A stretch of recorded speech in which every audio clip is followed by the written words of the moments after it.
Dans cette partie, on va traiter d'ensembles invariants et de leur lien avec le concept de minimalité.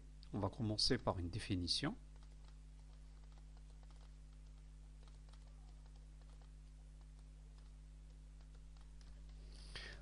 On considère XF un système dynamique, bien sûr. Donc un système dynamique discret. On dit que A, un sous-ensemble de X, est invariant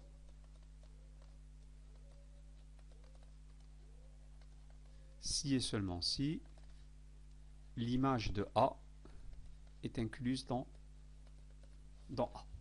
Donc on va dire qu'il est invariant si l'image de A est incluse dans A, on va dire qu'il est fortement invariant si l'image de A est égale à A. Alors, à noter que cette définition n'est pas unanime chez tous les auteurs, donc il y a certains auteurs qui considèrent qu'être invariant, c'est ce que nous, dans notre cours, on appelle fortement invariant. Donc quand vous lisez des ouvrages de système dynamique, il faut juste faire attention à la définition que l'auteur pose. Donc certains auteurs vont considérer f de A égale A comme définition de l'invariance et non pas f de A inclus dans A. Très bien. Donc ça c'est la définition d'un ensemble invariant. Quel est le lien avec la minimalité? Le lien avec la minimalité en fait peut être caractérisé dans la proposition suivante. Proposition donc. On considère XF un système dynamique discret.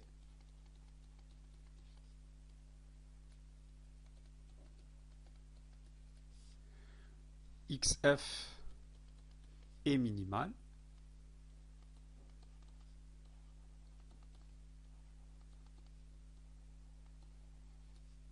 Si et seulement si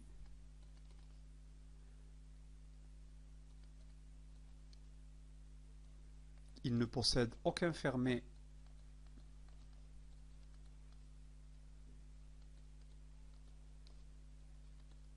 invariant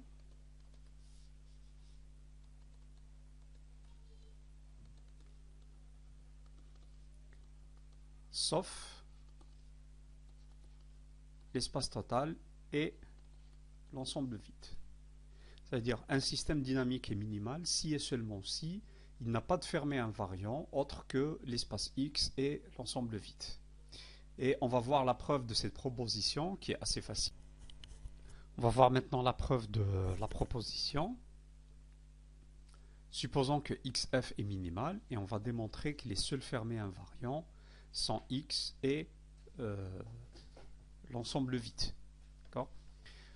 Et dans ce cas, qu'est-ce qu'on fait? Prenons un ensemble quelconque qui est un fermé invariant, en considérant A inclus dans X. On suppose que A est fermé et invariant.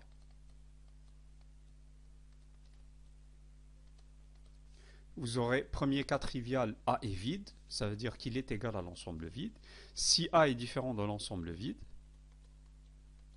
qu'est-ce que ça veut dire? Ça veut dire qu'il existe au moins un petit élément, petit a, appartenant à grand A. Mais comme petit a appartient à grand A, ça veut dire, comme A est fermé et invariant, ça veut dire, on va commencer par utiliser l'invariance, ça veut dire que l'orbite de A, l'orbite de petit a,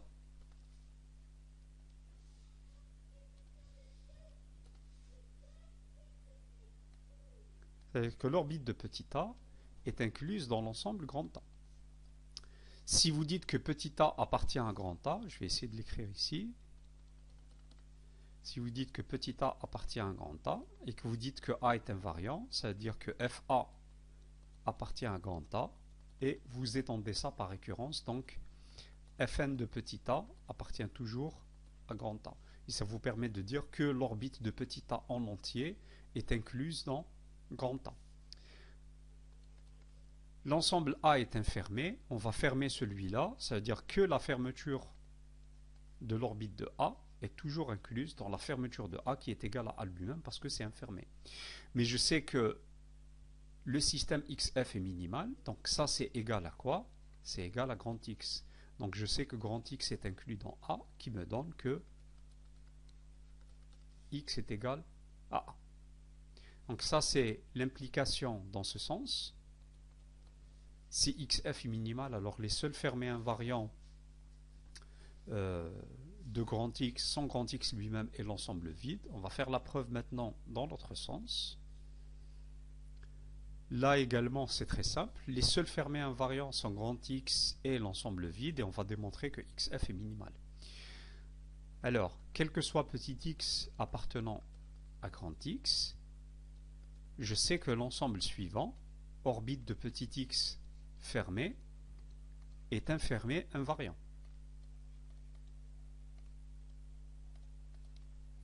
Alors fermé, c'est clair. Invariant, c'est plutôt simple aussi, parce que vous allez prendre tous les éléments de l'orbite. Et donc si un élément appartient à l'orbite, son image aussi va appartenir à l'orbite par définition. Donc cet ensemble-là est un fermé invariant. Comme c'est un fermé invariant, j'ai deux possibilités, parce que les seuls fermés invariants sont X et l'ensemble vide. Clairement, ça n'est pas l'ensemble vide. Donc j'obtiens l'orbite de X fermé est égale à grand X. Et ça permet de dire que l'orbite de X est dense dans X.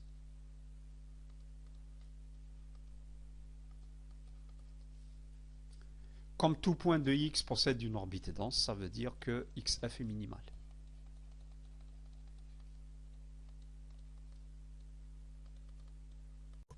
On va voir à présent une proposition qui permet de caractériser la transitivité d'un système dynamique.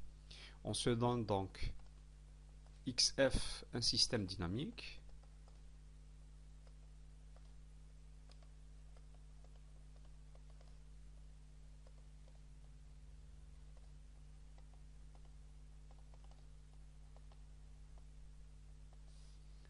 Et on a les équivalences suivantes. Donc, on a les équivalences.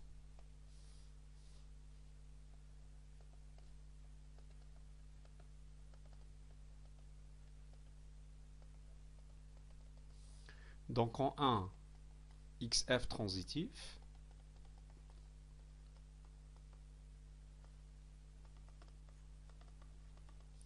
En 2, quel que soit E inclus dans X, fermé invariant.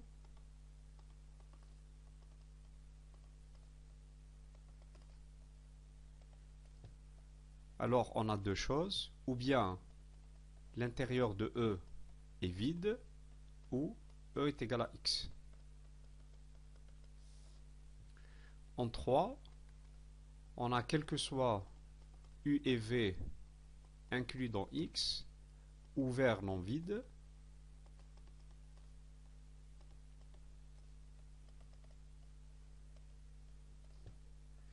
il existe N. Alors, il existe N, on peut démontrer pour Z, pour N, même pour Z-. On va écrire pour N, il existe N appartenant à N, tel que l'image Nième de U inter de V est différente de l'ensemble vide. Et en 4, l'ensemble des points transitifs. Alors, point transitif, on a dit, c'est un point qui possède une orbite dense. L'ensemble des points transitifs est un G delta dense.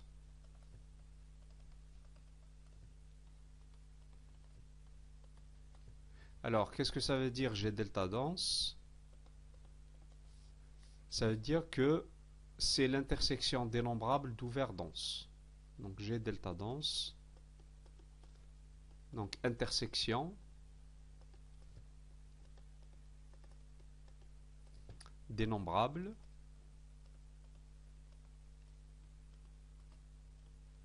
d'ouvert dense.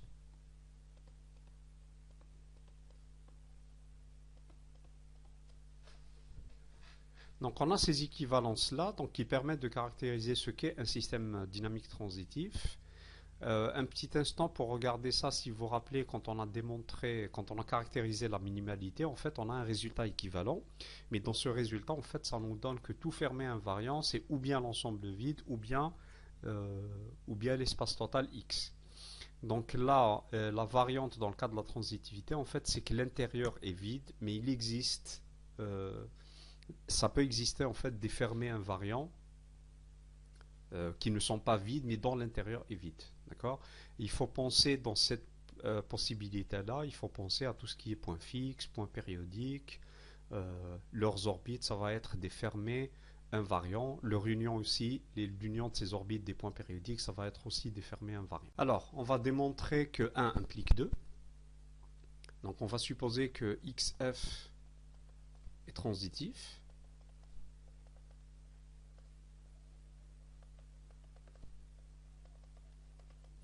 Alors, si je dis que XF est transitif, ça veut dire qu'il existe un élément X qui possède une orbite dense, donc tel que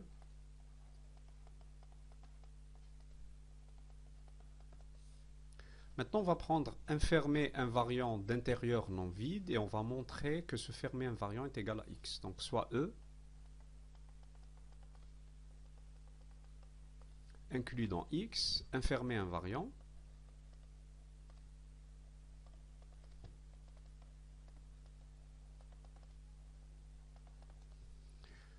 tel que intérieur de E différent de l'ensemble vide.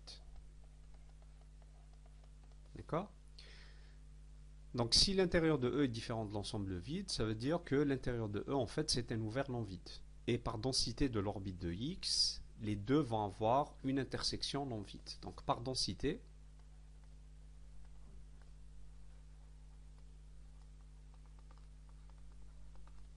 l'orbite de X, intérieur de E, est différente de l'ensemble vide. Comme l'orbite de X est formée juste par les itérés de X, ça veut dire qu'il existe un entier naturel n tel que Fn de X appartient à l'intérieur de E. Donc ça c'est juste la définition de l'orbite. On va obtenir qu'il existe n appartenant à n tel que Fn de X appartient à l'intérieur de E. D'accord ? Maintenant, on va démontrer quelque chose à part. On va démontrer que si l'orbite de X est dense, alors l'orbite de Fn de X est également dense. D'accord? Et ça, en fait, l'astuce est simple. Si vous dites que l'orbite de X est dense dans X, ça, en fait, c'est équivalent en fait de dire que, quel que soit Y appartenant à grand X, il existe une sous-suite de n croissante. On va l'appeler, alors pour éviter les confusions avec n, on va appeler mk. Une sous-suite en fait des entiers naturels qui est croissante, telle que fmk de x tend vers y. D'accord ? Mais comme mk est croissante, moi je vais considérer une nouvelle sous-suite en fait où je vais prendre juste les entiers qui sont supérieurs ou égaux à n. D'accord ? Ça veut dire que, et comme en fait la convergence, si vous enlevez ou si vous changez un nombre fini de termes, donc la convergence ne change pas, ça veut dire que j'aurai la chose suivante. Ça, je vais obtenir que quel que soit y appartenant à x, il existe une suite mk prime par exemple, et la suite mk prime, comment je la considère? Je prends juste tous les éléments mk qui sont strictement supérieurs à n. Ça veut dire j'enlève tous les entiers qui sont de 1 jusqu'à n et je laisse tous les termes de la suite inchangés. Et cette suite-là, en fait, par définition de la limite, donc cette sous-suite-là, elle me permet d'affirmer que ça aussi c'est vrai. Donc mk' de x tend vers y. Et ça, en fait, ça démontre quoi? Si je ne prends que les itérés à partir de n strictement, ça veut dire que je n'ai pris que les itérés de l'orbite de Fn de x. Et ça, en fait, ça permet de démontrer que l'orbite de Fn de x est également dense. D'accord? Donc ça, c'est un petit passage. Si je dis que l'orbite de Fn de x est dense et qu'il appartient à l'intérieur de E, et que E est invariant, qu'est-ce que j'obtiens? Par invariance, l'orbite de Fn de x est inclus dans E. Maintenant, si je ferme, ça c'est infermé, l'orbite de Fn de x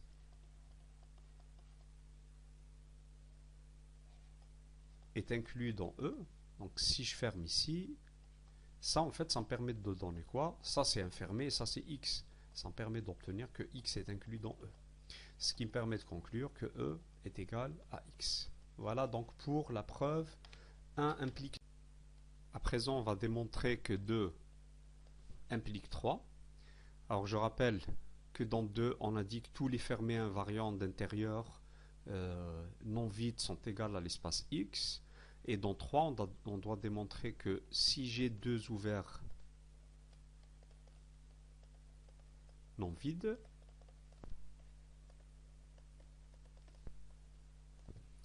il existe n tel que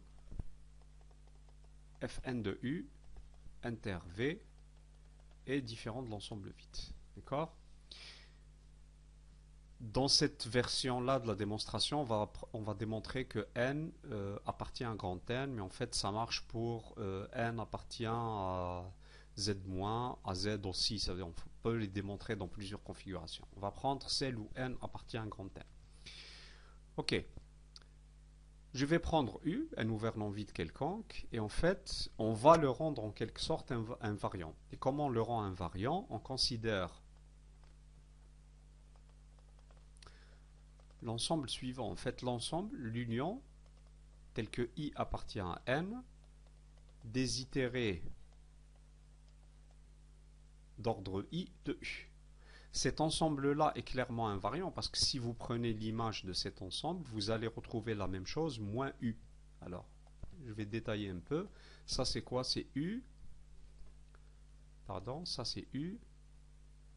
Union F de U. Union F2 de U, etc. Mais si je passe par F sur tout ça, en fait, ça va me donner F de U, union F carré de U, en fait. Donc, si j'applique l'image, j'enlève U. Et je peux par conséquent dire que l'image de cet ensemble est incluse dans lui-même. D'accord? Maintenant, cet ensemble-là, c'est un ouvert. D'accord? Si je le ferme, qu'est-ce que je vais obtenir? Donc si je ferme cet ensemble-là,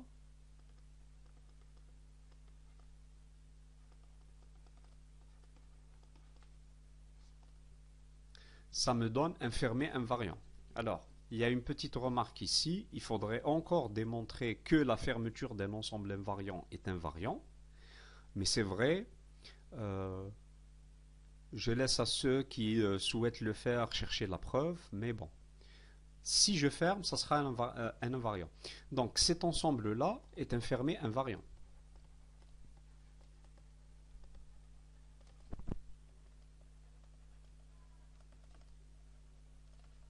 Ok, c'est un fermé invariant, mais si j'applique 2, c'est un fermé invariant d'intérieur non vide. Donc j'ai une seule possibilité, c'est que l'union des FI de U quand I appartient à un grand N est égale à grand X. Si je dis que ça c'est égal à grand X, ça veut dire que cette union-là, en fait, c'est un ensemble dense. Donc, cet ensemble-là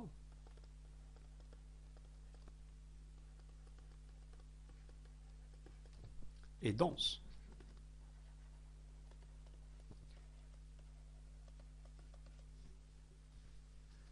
Ça, c'est un ouvert, il est dense dans X, il aura une intersection non vide avec n'importe quel autre ouvert. Et donc, l'intersection de cet ensemble-là, ce qui m'intéresse, c'est V. inter V est différente de l'ensemble vide. Maintenant, par définition de l'union, ça, si cette intersection est différente de l'ensemble vide, ça veut dire qu'il existe un entier naturel I tel que Fi de U inter V est différent de l'ensemble vide. Voilà. On va démontrer 3 implique 4 à présent. Alors, comme X est compact,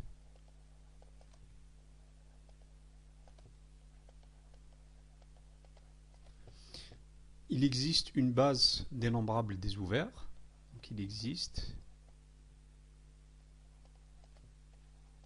une base dénombrable des ouverts qu'on va noter UN.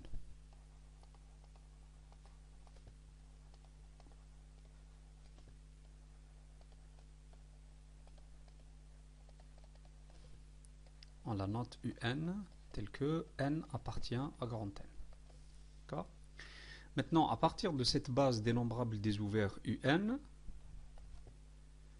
on va créer l'ensemble suivant Vn, qui est l'union, quand I appartient à N, de F moins I de UN. Ça veut dire qu'on prend toutes les images réciproques de chaque ensemble UN, leur union, et c'est ce qu'on va dénoter par l'ensemble Vn. Alors, l'ensemble Vn est ouvert parce que F est continu. Il reste à démontrer que Vn, on va démontrer maintenant que Vn est dense.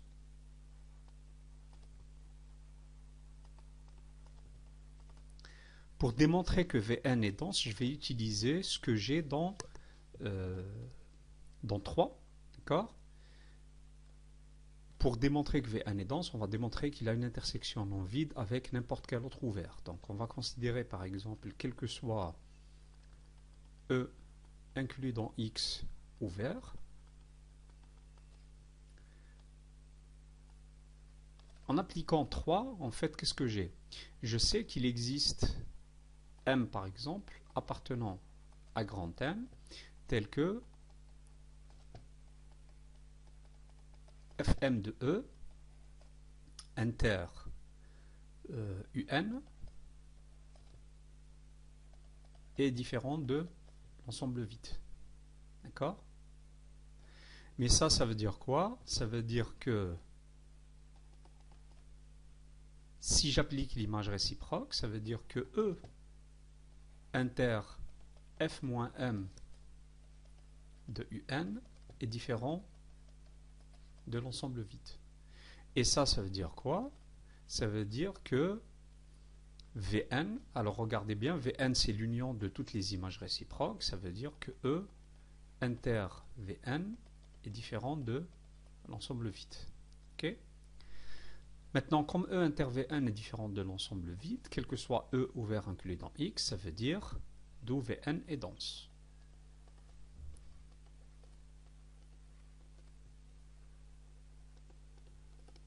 D'accord? Très bien. Maintenant, on va montrer que les points qui appartiennent à l'intersection de Vn ont des orbites denses. On va montrer ceci. Si X appartient à l'intersection quand N appartient à grand N de tous les Vn, alors l'orbite de X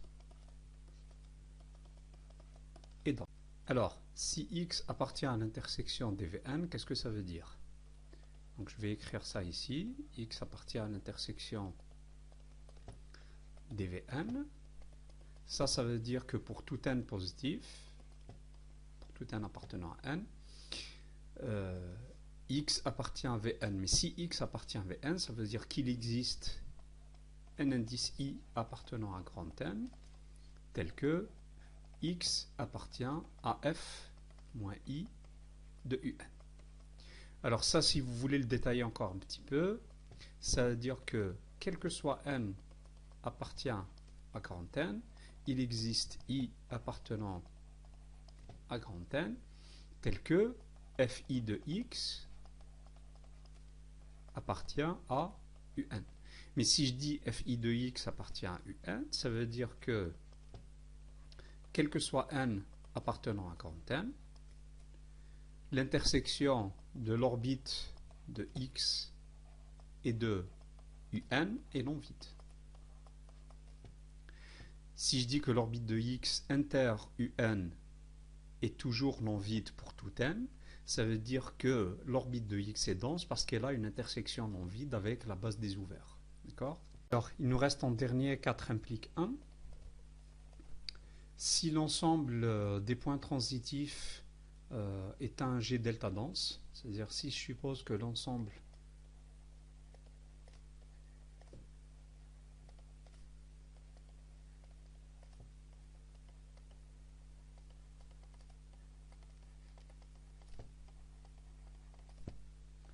est un G delta dense, d'accord, donc par compacité,